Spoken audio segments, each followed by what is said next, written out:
Halo semuanya, kita berjumpa lagi. Hari ini kita akan bahas tentang perancangan terhadap program yang akan kita buat, yaitu adalah program kasir restoran, gitu ya. Nah, skemanya atau gambaran umumnya silakan lihat di deskripsi. Setelah itu, kita akan merancang dalam bentuk use case, activity diagram, dan juga PRD. Setelah itu selesai, nanti pertemuan selanjutnya kita akan bahas tentang diagram konteks dan juga data flow diagramnya, gitu ya, atau DFD-nya. Nah, dari narasi yang kita angkat kemarin, bisa kita gambarkan seperti ini anak-anak, bahwa di sini ada 3 user, use case, atau 3 pengguna, admin, terus yang keduanya adalah kasir, dan yang ketiga adalah manajer. Kita mulai dari si admin dulu. Di dalam sistem kasir ini ada 3 user, yaitu admin, kasir, dan manajer. Si admin ini nanti, dia akan diminta untuk pertama, dia harus login. Seperti biasa, dia harus login. Setelah login, dia bisa untuk menambah, mengubah, dan juga menghapus peran user. Baik itu user dari kasir ataupun user manajer. Setelah itu, admin juga bisa melihat log aktivitas pegawai, seluruh pegawai, baik itu manajer ataupun kasir. Gitu ya. Nah, si admin bisa membuat user. Salah satu user yang bisa dibuat oleh si admin itu adalah user manager.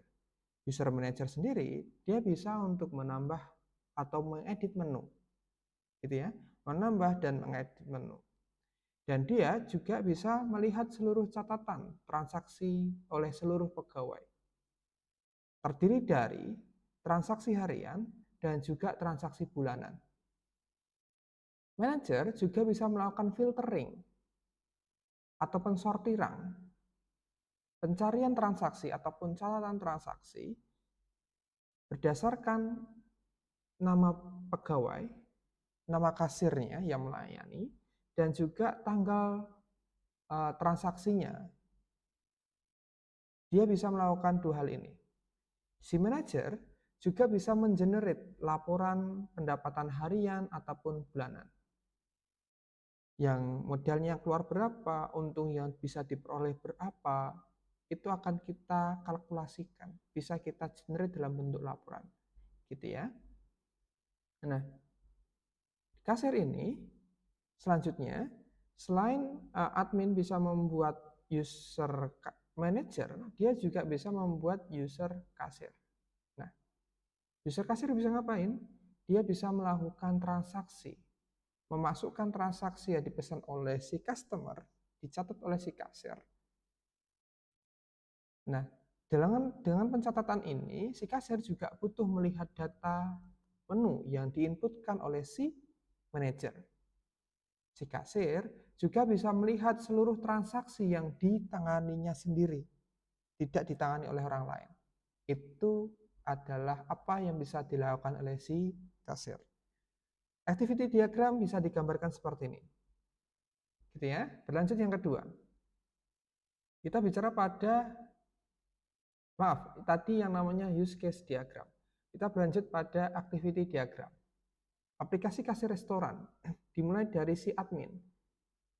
Dimulai si admin, di admin bisa menambahkan dan mengatur peran user, salah satunya yaitu adalah dia bisa mengatur user manager, gitu ya.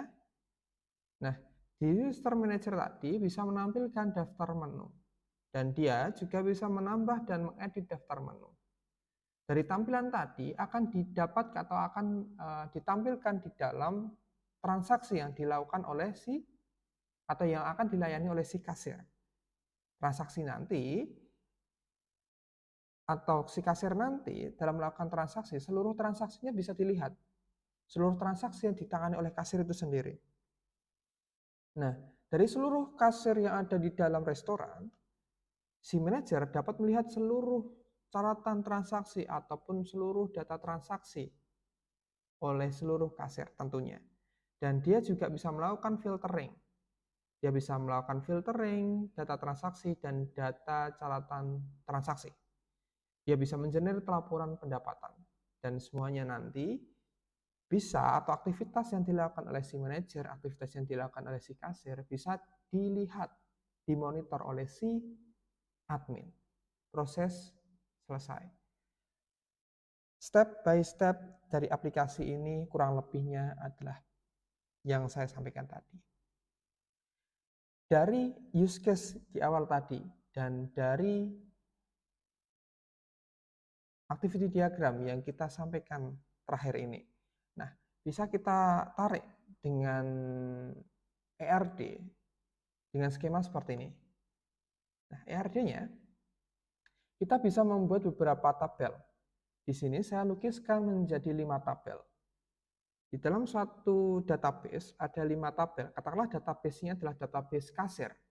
Di sini ada 5 tabel. Tabel user, tabel menu, tabel transaksi, tabel catatan transaksi, dan juga tabel log aktivitas. Seperti biasa, kalau kita bicara pada user, kita akan bicara pada orang yang menangani.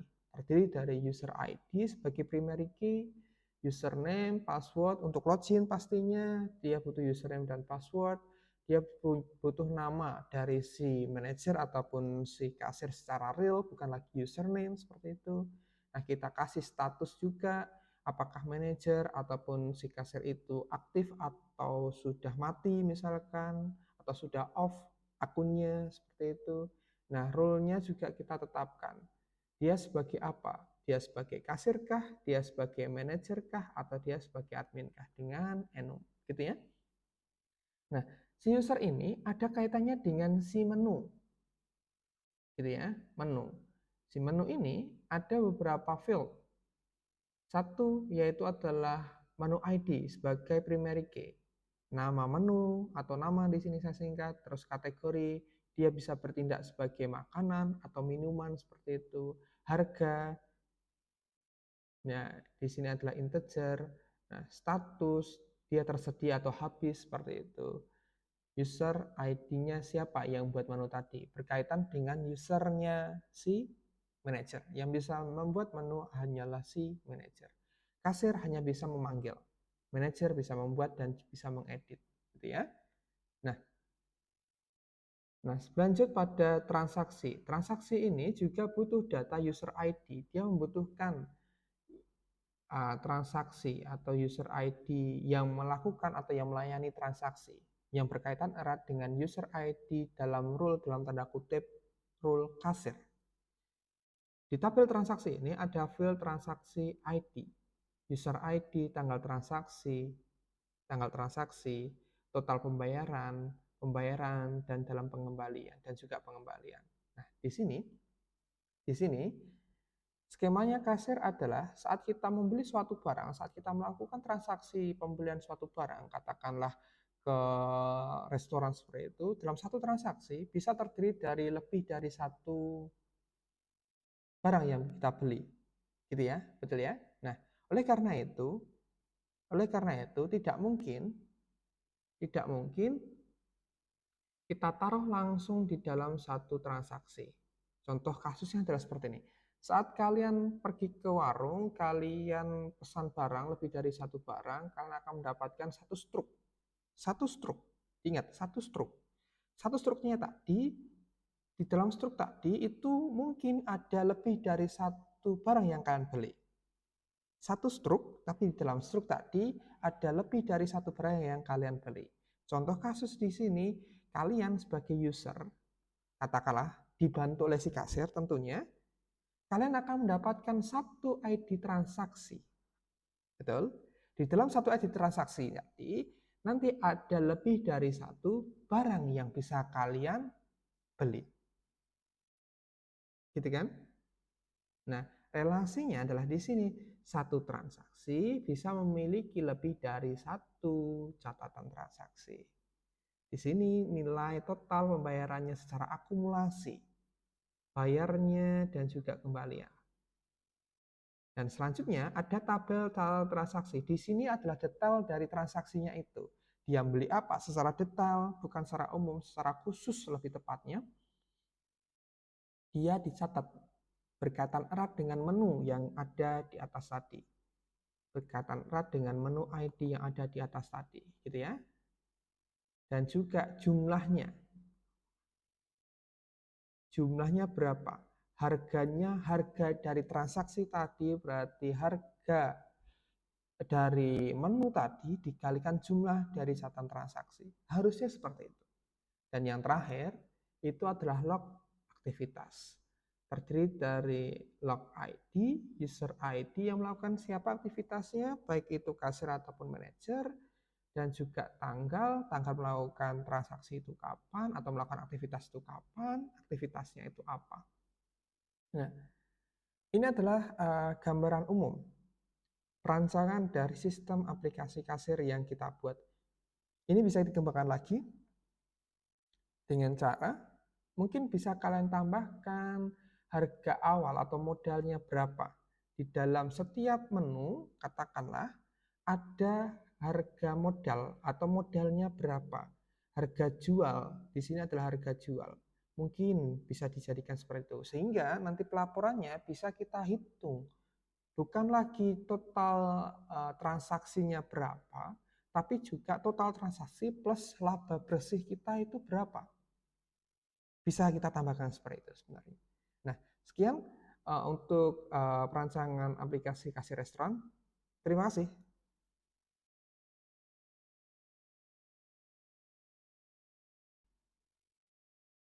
Halo anak-anak, kita berjumpa lagi. Hari ini kita akan melanjutkan pembahasan kita terkait perancangan suatu program yang akan kita buat. Dalam hal ini kita akan membuat suatu aplikasi pelaporan pengaduan masyarakat, di mana secara gambaran umumnya silakan dibuka di link yang ada di deskripsi. Dari gambaran umum yang saya sharekan ke kalian atau yang kita sudah diskusikan bersama-sama, bisa kita buat menjadi beberapa narasi. Kita bisa membuat dalam bentuk use case, kita bisa tuliskan dalam activity, ERD, dan nanti akan kita lanjutkan ke dalam DFD. Atau sebelum DFD akan kita lanjutkan ke dalam diagram konteks dan juga DFD. Gitu ya. Nah, secara singkatnya saya lukiskan ke dalam bentuk seperti ini. Nah, ini adalah tampilan dari use case, di mana kita di sini diminta untuk membuat suatu sistem pelaporan pengaduan masyarakat, di mana ada 3 user yang bisa masuk ke dalam sistem ini, yaitu si masyarakat itu sendiri, yaitu si yang mau melaporkan terkait suatu isu tadi, terus petugas, dan juga si admin. Deskripsinya sudah saya sharekan di gambaran umum, di link. Saya terangkan lagi bahwa administrator di sini ini adalah user yang dimiliki oleh pemerintah. Katakanlah di sini adalah pemerintah X misalkan. Dan juga petugas di sini adalah user yang dimiliki oleh badan atau lembaga di bawah pemerintah X tadi, pemerintah daerah X tadi. Dan juga masyarakat itu adalah seorang yang akan melakukan pengaduan. Gitu ya. Katakanlah pemerintahnya adalah pemerintah X dan petugasnya itu adalah lembaga di bawah. Contoh kasus secara realnya adalah katakanlah badan PU misalkan, terus misalkan dinas pendidikan, dinas pekerjaan umum, PU tadi pekerjaan umum yang berkaitan erat dengan jalan rusak itu biasanya PU, dinas perhutani misalkan, terus dinas yang lainnya itu adalah petugas. Nanti kita kasih akun petugas di setiap dinasnya. Admin khusus untuk pegawai yang ada di lingkup pemerintahan daerah X tadi. Gitu ya. Nah, secara gambar besarnya adalah seperti ini, bahwa si masyarakat tadi dia ingin melakukan pelaporan. Yang dia lakukan adalah dia harus bisa register, dia harus, kalau dia belum punya akun, dia harus register. Tapi kalau sudah punya akun, dia tinggal login saja. Setelah login selesai, dia bisa menambahkan pelaporan. menambahkan pelaporan. Dan dia bisa melihat melihat pelaporan dan progres pelaporan yang dia masukkan seperti itu. Dan dia bisa melakukan filtering pengaduan yang telah dia ajukan. Yang bisa dilakukan oleh masyarakat adalah ini. Dia bisa menambahkan pelaporan, melihat progres, dan juga melihat pelaporan yang sudah diajukan, serta melakukan pencarian atau filtering dari pelaporan yang pernah diajukan oleh si masyarakat tadi. Dari pengajuan atau dari pelaporan yang diajukan oleh si masyarakat tadi, akan didisposisikan oleh si admin. Di sini ada user admin. User admin ini, dia akan mendisposisikan, dia akan meneruskan laporan si masyarakat tadi akan lebih cocok ditanggapi oleh siapa. Akan meneruskan sesuai dengan pertanyaan atau keluhan dari masyarakat tadi. Yang didisposisikan adalah pelaporan yang disampaikan oleh masyarakat. Nah, selain dia bisa mendisposisikan si admin ini, dia juga bisa mengenerate laporan. Berapa banyak orang yang melakukan atau membuat pengaduan di bulan ini, pengaduan tentang apa, sampai mana pengaduannya, seperti itu. Siapa yang sering melakukan penanggapan atau tanggapan dari pengaduan yang dilakukan oleh si masyarakat, itu bisa di-generate oleh si admin. Lebih lanjutnya seperti itu. Admin, dia juga bisa melihat log aktivitas dari seluruh pegawai. Pegawai saja, gitu ya. Pegawai saja. Nah, si petugas itu sendiri, yaitu merupakan pegawai di dalam dinas di bawahnya pemerintah daerah X tadi, dia bisa melakukan setelah menerima pendisposisian laporan, dia bisa melakukan tanggapan, dia bisa mengubah tanggapan, dan dia juga bisa mengubah status pelaporan yang dilakukan oleh si masyarakat. Baik itu pelaporan nanti bisa kita terima, atau bisa kita proses, atau mungkin langsung selesai karena sudah tidak lanjuti sebelumnya. Nah, ini adalah use case diagram yang mungkin bisa kita implementasikan dalam program nanti. Nah, dari use case ini bisa kita tarik ke dalam activity diagram aktivitasnya. Dimulai dari aksi di dalam pengunjung dia bisa membuka website ini. Bisa. Setelah dia bisa membuka website ini, kalau dia tidak punya akun, dia bisa melakukan register. Setelah bisa melakukan register, dia diminta untuk login. Setelah login, pastinya si pengunjung ini bertindak bukan sebagai admin, bukan sebagai petugas. Dia akan bertindak harusnya sebagai masyarakat, di mana dia hanya bisa untuk menulis pengaduan dan juga melihat pengaduan dan progres pengaduannya. Dari login tadi, si pengunjung bisa, kalau berhasil ya, dia bisa untuk menuliskan pengaduan, dia bertindak sebagai masyarakat. Dari pengaduan yang diusulkan oleh si masyarakat tadi akan ditanggapi atau akan didisposisikan oleh si admin, gitu ya, akan didisposisikan oleh admin ke dinas tertentu sesuai dengan pelaporannya. Nah, admin nanti akan didisposisikan ke dinas tertentu yang akan selanjutnya akan diberikan tanggapan oleh si petugas dari setiap dinasnya. Nah, setelah memberikan tanggapan, petugas tadi juga bisa melakukan pengubahan status pelaporan. Yang tadinya diajukan, mungkin nanti akan ditolak, mungkin kalau misalkan laporannya tidak benar. Atau mungkin akan disetujui, akan diproses, dan mungkin hasil akhirnya akan selesai. Gitu ya. Nah, dari petugasnya nanti setelah melakukan pengubahan pelaporan akan bisa di-generate laporannya oleh si admin. Progres atau proses selanjutnya selesai. Itu adalah activity diagram dari sistem aplikasi kasir yang akan kita buat. Dari use case dari activity diagram yang kita rancang tadi, bisa kita tarik lagi ke dalam, atau kita harus merancang suatu ERD. Nah, di sini Kita rancang menjadi beberapa tabel. Tabel ini ada di dalam database. Dalam satu database ada 6 tabel. Di sini ada tabel masyarakat, ada tabel petugas, ada tabel dinas, ada tabel aktivitas, ada tabel pengaduan, dan ada tabel tanggapan. Gitu ya.